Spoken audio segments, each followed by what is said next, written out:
Olá, gente, tudo bem com vocês? Eu espero que sim, né? Estou vindo aqui mais uma vez no canal Só Psicanálise para continuar as elucidações referentes à playlist que tem como título Psicanálise Contemporânea.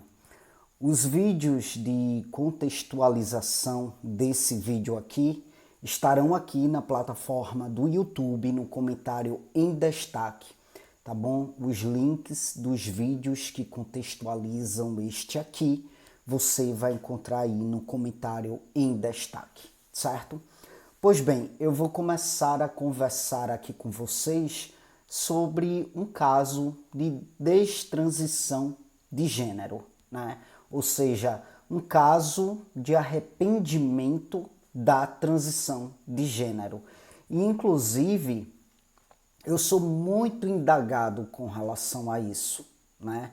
Ou seja, Caio, o que é que você acha de pessoas que fazem a transição de gênero e se arrependem? Qual que é a tua visão com relação a isso, né? Eu sou muito indagado quanto a esta questão. E sim, eu tenho meu ponto de vista com relação a isso, obviamente, né? Eu tenho a minha visão de mundo com relação a isso e estarei expondo aqui para poder daí então trazer teoricamente questões do ego que inclusive eu já vinha falando nos vídeos anteriores que contextualizam este vídeo aqui. Bom, gente, trazendo aí um pouco de mim, né, enquanto homem trans. Eu sou um garoto trans desde a minha infância, sabe? Isso estava muito aparente, entende? Meus pais percebiam. Quem tinha um contato mais íntimo comigo desde a infância percebia, sabe? Era muito claro. É tanto que na escola eu era apelidado de mulher-homem, sabe? Porque eu tinha todo um trejeito dito masculino, sabe? Obviamente que isso por si só não há de ser fator determinante que configura uma transexualidade. Tem muitas garotas que são simplesmente lésbicas, que têm um jeito mais masculinizado mesmo, né, que não são homens trans, que há de ser uma garota que tem uma expressão de gênero masculina mesmo, mas que não se sente necessariamente um homem, entende? E tem até garotas que são heterossexuais que tem esse jeito, né, mais masculinizado mesmo, que tem uma expressão de gênero mais masculina e que não necessariamente há de ser um homem trans ou uma mulher homossexual, uma mulher lésbica, entende? Então é muito complexo, sabe? Precisa se tratar do tema com bastante delicadeza e com bastante responsabilidade, porque há de ser fatores complexos aí envolvidos nesta questão, entende? Então, assim, meus pais notavam muito os meus comportamentos, né, o meu jeito mesmo, e inclusive pelas minhas verbalizações, sabe? Eles notavam, entende? E eles tentavam fazer um caminho contrário àquele que eu estava expressando, sabe? Eles tentaram sim me condicionar ao gênero feminino, ao ser menina, ao ser uma garota. Tentaram me condicionar por achar que sim, que eu era um ser humano estranho e que eu precisava ser educado de tal forma para que assim eu me desenvolvesse do jeito correto, do jeito normal, né? Porque, entre aspas, porque eu não estou dizendo aqui que transexualidade é uma normalidade, sabe? Mas eu sou aí da década de 80, né?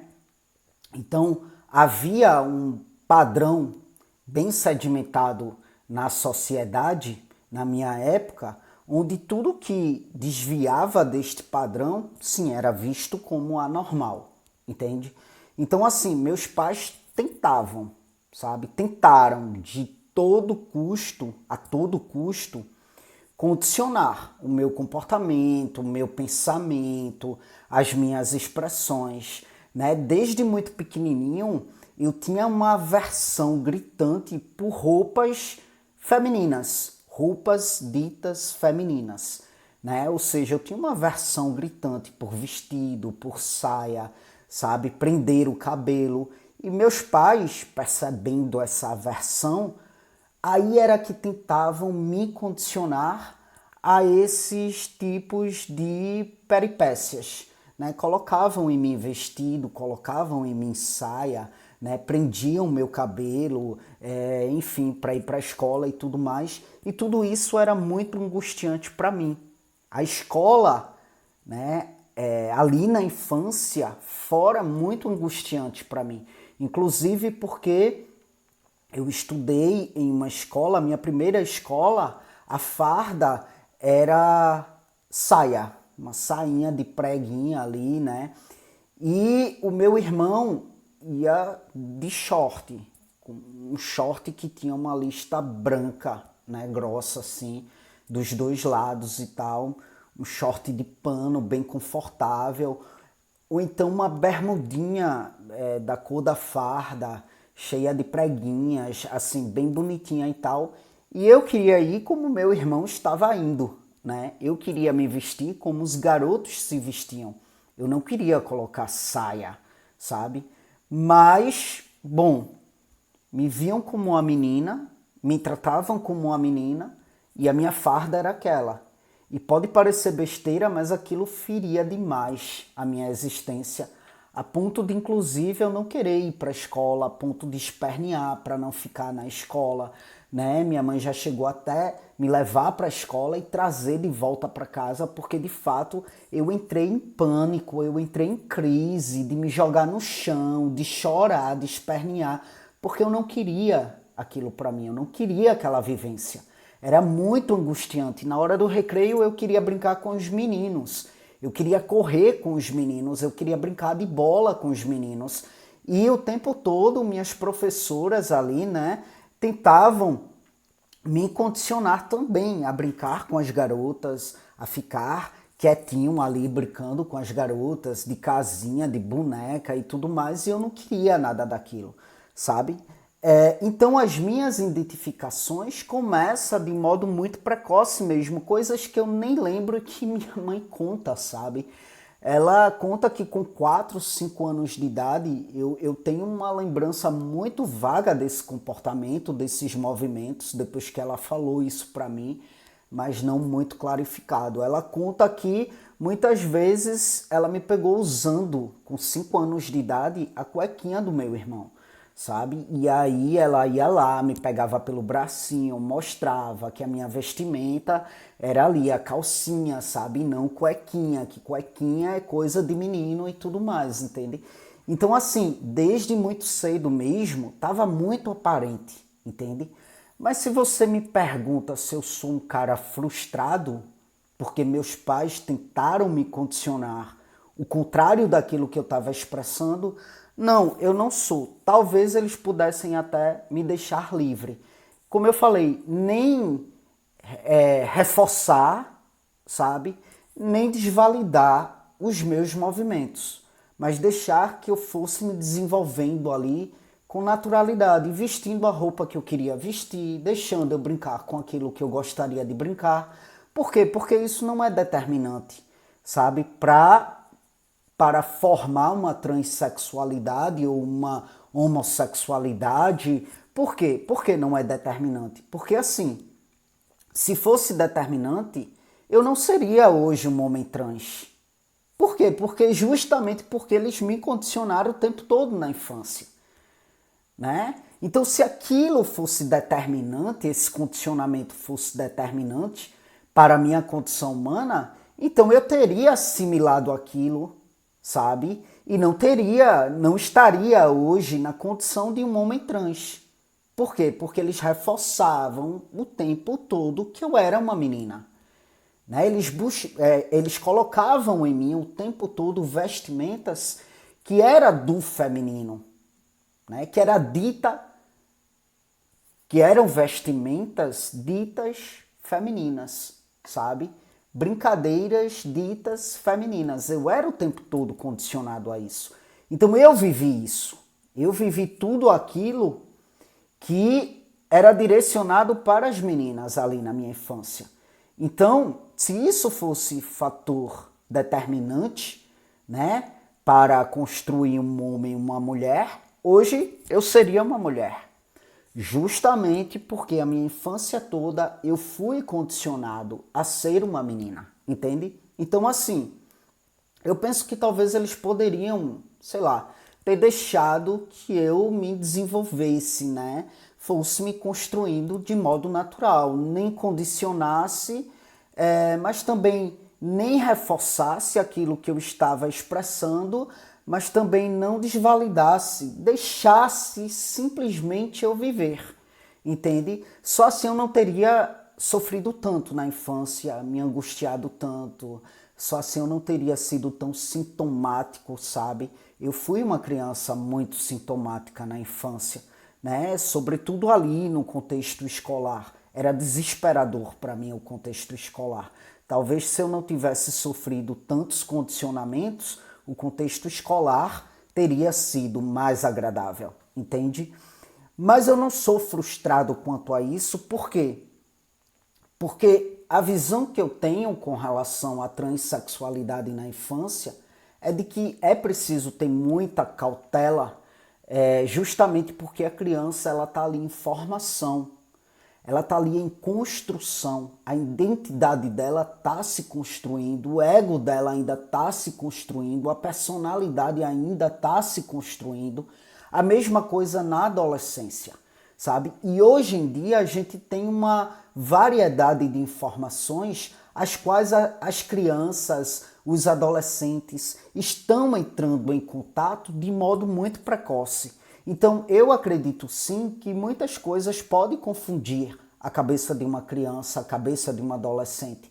Do contrário, a gente não teria casos de destransição, né? A gente não teria casos de arrependimento da transição. Se há o arrependimento, se há casos, não dá para ignorar isso. Se há o arrependimento, é porque em algum momento a pessoa se confundiu, achava que era um ser humano transexual, adentrou em um processo de transição e aí, de repente, chegou em um momento que percebeu que não era aquilo e aí resolveu fazer o caminho de volta. Só que tudo isso é muito complexo, gente, porque quando você faz, por exemplo, uma terapia hormonal, como no meu caso, vamos lá, estou há 3 anos em um processo de terapia hormonal, tá? Vamos dizer que, sei lá, chega agora nessa fase da minha vida, não me confundi, cara. Eu não sou um homem, não sou um garoto. Para que eu fui fazer isso comigo? Quero fazer o caminho de volta. Beleza, pode fazer o caminho de volta. Eu posso destransicionar. Mas aí, gente, vai ficar muitas coisas que já são efeitos da terapia hormonal, como por exemplo, a minha voz mudou muito no processo de terapia hormonal. Não tem como voltar atrás. Mesmo que eu pare a terapia hormonal, a minha voz não vai voltar ao que era antes da terapia hormonal, entende? Então não é como vestir uma roupa e tirar a roupa, sabe? E tá tudo bem. Não é como... É algo mais complexo do que uma homossexualidade, né? Porque um adolescente que tá ali, pô, será que eu sou homossexual? Né? Vamos dizer, tá ali um garoto confuso. Pô, será que eu gosto de garotos? Será que eu gosto de meninos? Sei lá, vou provar, vou testar para ver se eu gosto ou não. Aí vai lá, beija um garoto. Aí não gosta, vê que nada a ver, sabe? Tudo bem, é só ele nunca mais beijar um garoto. Entende? É só nunca mais ele ter um envolvimento físico, afetivo, enfim, com um garoto. Entende? Porque ele entendeu, a partir do momento que ele viveu, experienciou, ele entendeu que nada a ver, que não faz parte de quem ele é. E tá tudo bem, é só ele não viver mais aquilo. A transexualidade, quando o ser humano parte por intervenções invasivas, tem coisas que não dá mais para voltar atrás se você se arrepende. Como esse caso que eu vou trazer, que é o caso do Robert, que outrora, em algum momento aí da sua trajetória de vida, sei lá, se confundiu, achou que era uma mulher, achou que era uma garota e resolveu passar por uma série de intervenções invasivas, né, para daí então poder ter suas caracterizações físicas, né, suas caracterizações físicas voltadas aí, vamos dizer que para o feminino, para o ser mulher. Porque até para falar de caracterizações, estética e tudo mais, por que eu tenho cuidado com a minha fala? Né? Porque, cara, um homem trans que tem seios e não quer tirar os seios porque ele tem na mente de que os seios não é determinante para a sua condição humana, bom, tá tudo bem, porque os seios é só uma parte ali do corpo que não necessariamente vai dizer alguma coisa sobre a identidade de gênero desse ser humano, entende? Mas o que é que acontece? Muitos e muitos seres humanos têm um problema, que eu vou adentrar nele também, que é chamado de disforia. E aí tem muitas ansiedades e muitas disforias, e eu vou explicar o porquê, né? Com os seios grandes. E aí se vê necessidade de passar por uma intervenção cirúrgica para tirar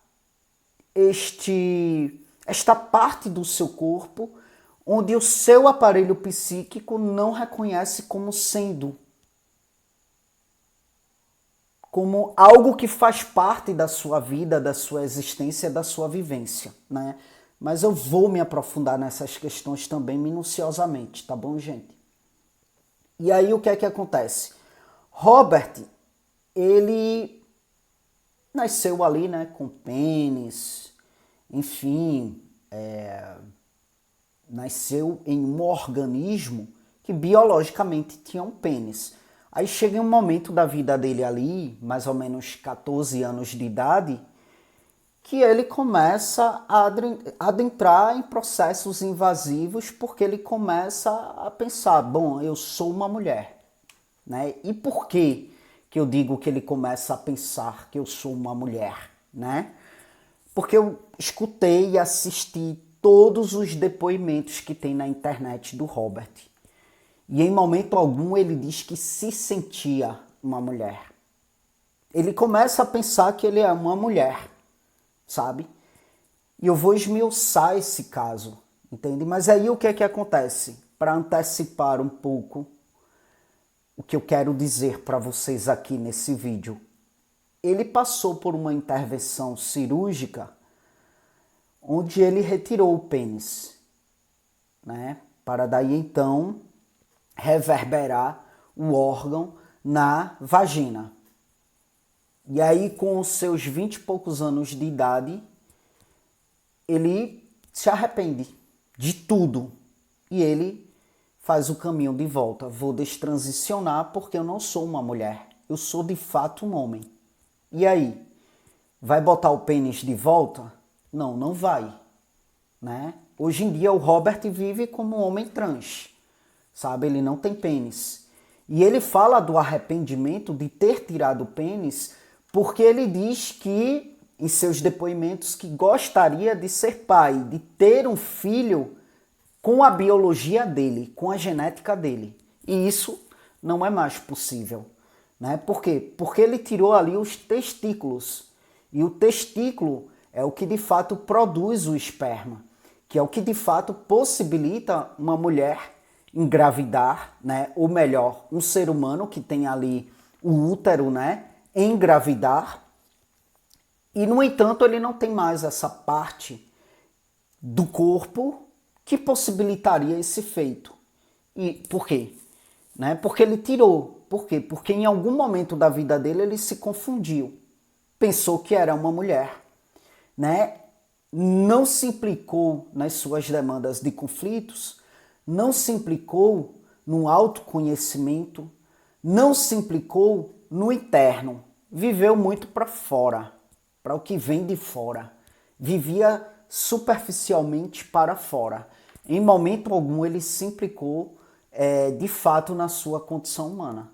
E aí ele partiu por intervenções muito sérias, em que em algum momento ele vai e percebe que não é aquilo, não sou isso, eu sou de fato um homem, sabe? Então veja, olha, sabe, o complexo que acomete o Robert. Ele não precisaria ter passado por tudo que ele passou, né? Então, assim, é um assunto que hoje eu trato com muita delicadeza, porque eu entendo a complexidade do assunto, sabe? Porque, inclusive, antes de ser um homem trans, eu sou psicólogo, eu sou um estudioso da mente humana. E o ser humano, enquanto um ser biopsicossocial, ou seja, ele é social também, ele vive em uma sociedade que está aí abarcada por uma série de informações e por uma diversidade de ser no mundo. Então, esse ser humano pode sim facilmente, de repente, se confundir no que diz respeito à sua própria condição humana, se ele está vivendo para fora, se ele não tem a sensibilidade de implicar-se naquilo que de fato ele é, entende? Por isso, ao falar dessa temática, eu não negligencio quanto à minha fala. Eu preciso falar com muita responsabilidade, sabe? Então, se você me pergunta, Caio, se tu atende um adolescente que chega com uma demanda de transexualidade, o que é que tu faz? O que é que eu faço? Eu não faço nada.